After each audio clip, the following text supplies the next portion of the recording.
A woman had just walked to the edge of a pool, ready to swim. Wait! Fuck! What the fuck is that, a leg? A man was just looking for a place to stay. No! These two seemingly unrelated deaths were actually caused by the same terrifying curse. A creepy toy monkey with a disturbing smile.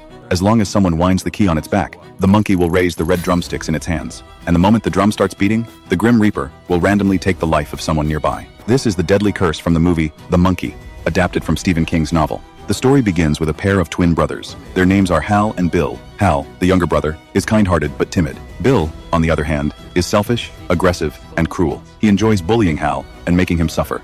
Their father left the family years ago, leaving their mother Lois to raise the two boys alone. One day, while searching through old belongings in the attic, Hal and Bill discover an old blue box. Inside the box is a strange toy monkey. The moment Hal sees it, he feels something is wrong. But Bill doesn't care. Without hesitation, he winds the metal key on the monkey's back. The gears begin grinding. The monkey opens its creepy mouth, revealing a row of sharp white teeth. The red drumsticks slowly rise. But then, nothing happens. Bill thinks the toy is ugly and boring, so he casually throws it to Hal, but neither of them realizes the curse has already started. The next day, their babysitter Annie takes the brothers out for dinner. When Hal opens the car door, he finds the toy monkey sitting inside. He assumes Bill put it there, but Bill clearly hated the toy yesterday. Soon, they arrive at the restaurant. The chef is performing tricks on the hot grill. Flames shoot into the air, and the atmosphere is exciting.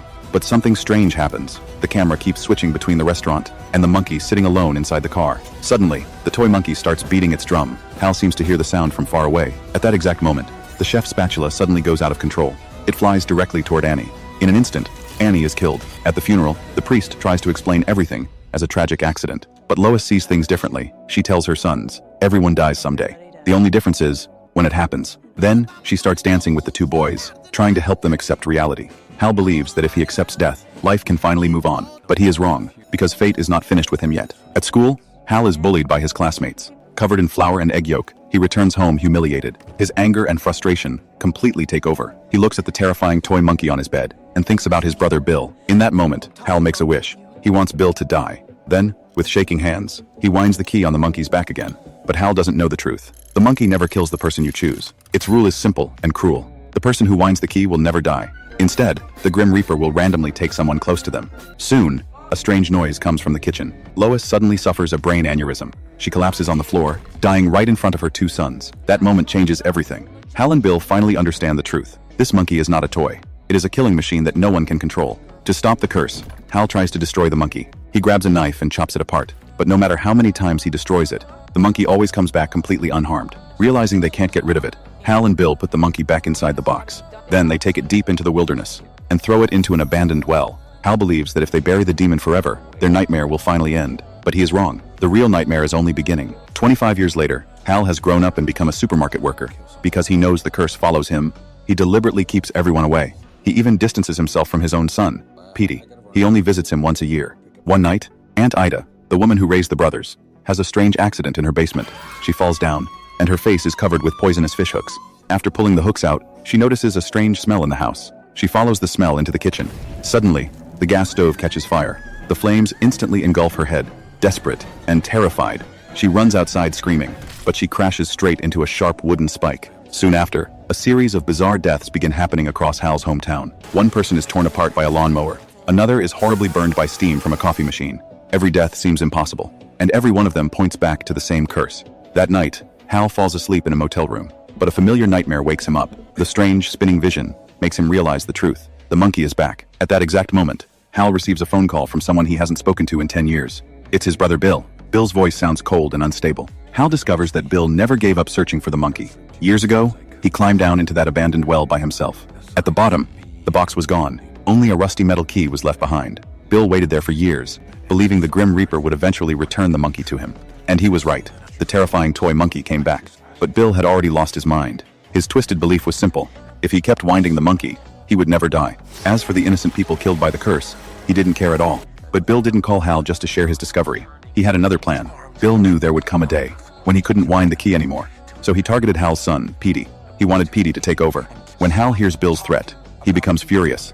He knows that if Petey falls into Bill's hands, his son will suffer a fate worse than death. Hal immediately wakes Petey up and takes him away.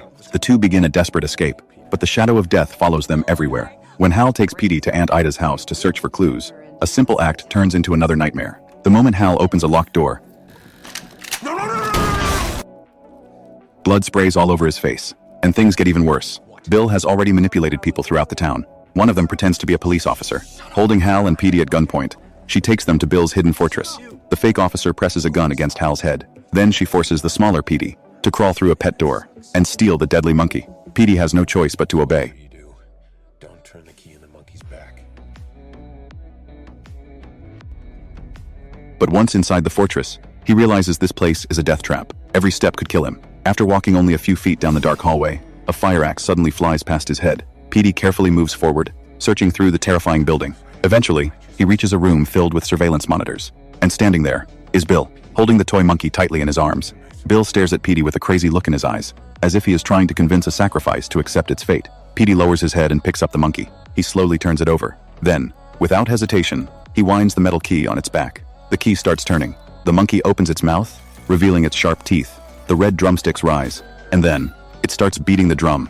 Outside the fortress, the fake police officer is sitting in the car. She angrily adjusts her hat, annoyed that things are taking so long. But then, something strange appears outside the window. On the dead tree branches, thousands of giant black insects suddenly appear. A swarm of massive poisonous bees rushes forward like a dark storm. They smash through the windshield and flood into the car. The woman screams in terror as the bees attack her from every direction. The sound of buzzing fills the entire vehicle. Moments later, she is killed by the swarm. Only then does Hal realize what he has to do. As long as Bill is alive, his son will never escape the curse. Hal rushes into the fortress. Meanwhile, Bill is still completely obsessed. He orders Petey to keep winding the monkey, but Petey finally understands. The monkey is not something anyone can control. He refuses. Bill loses control. He grabs the monkey away from Petey and pushes him to the ground. But the Grim Reaper does not follow anyone's orders. The monkey suddenly moves on its own. It raises its arm, but it doesn't hit the drum. Instead, it releases a terrifying force and throws Bill across the room. Petey uses the chance to escape. He runs outside and finds Hal waiting nearby. At that moment, the toy monkey finally reacts. It starts beating the drum again. With every udar, the entire fortress begins shaking. The ceiling explodes. The room collapses into ruins. Hal and Petey rush back inside. Hal grabs Bill by the collar. His eyes are filled with anger and pain. Lying against the broken walls, Bill slowly closes his eyes. He finally admits the truth. All these years, he wanted to use the monkey to kill Hal, but the monkey never listened to him. It was never under anyone's control. The two brothers begin talking about their mother, the woman who died because of the monkey decades ago. Looking at his broken and exhausted brother, the hatred in Hal's eyes slowly disappears. He reaches out his hand. Bill takes a deep breath and grabs it. Using Hal's strength, he stands back up. For the first time in 25 years, the two brothers finally let go of their hatred. They have finally forgiven each other. But just as the moment becomes peaceful, something moves in the corner. The toy monkey suddenly beats the drum again. A sword hanging on the wall falls. A massive metal pipe bursts loose, shooting out burning steam. It crashes down with perfect accuracy. And instantly, Bill is killed. Hal can only stare in shock at the destruction around him. In the end, Hal drives away in the damaged car, taking Petey with him. The windshield is shattered. The road ahead is covered in thick fog. The entire town has become a nightmare, a place that looks like the end of the world. As they pass through an intersection, Hal sees something impossible. A figure, wearing a dark cloak, riding a white horse, standing silently in the distance. It is the Grim Reaper, watching them. At that moment, Hal remembers his mother's words at the funeral. He remembers the strange dance she shared with them, and he finally understands. This nightmare is far from over. As Hal drives through the traffic light, a school bus slowly approaches, and the story ends with one final question. Who will the monkey take next?